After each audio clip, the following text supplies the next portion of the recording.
მეცნიერებმა დიდი ხანია იციან, რომ სამყაროს მასის უდიდესი ნაწილი სრულიად უხილავია და მას ბნელი მატერია ეწოდება.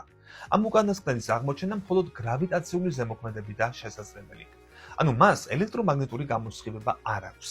თუმცა გარემომცველ ობიექტებთან აშკარად ურთიერთქმედებს. გამოცემა Nature Astronomy-ში გამოქვეყნებული კვლევის ფარგლებში მეცნიერებმა მისი პირდაპირი გამოვლენა და რაოდენობრივი აღრიცხვა პირველად მოახერხეს.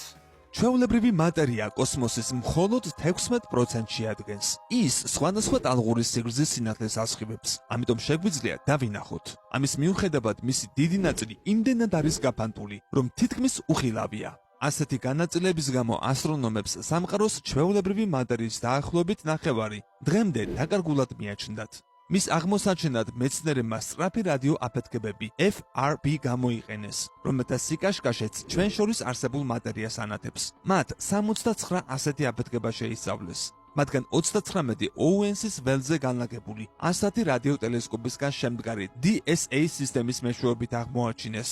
თითოეული გალაქტიკური წყაროები კეკისა და პალომარის ობსერვატორიების დახმარებით ზუსტად განისაზღვრა. დანარჩენი 30 აფეთქება კი უმეტესად ავსტრალიის ასკაპის რადიოტელესკოპით დაფიქსირდა.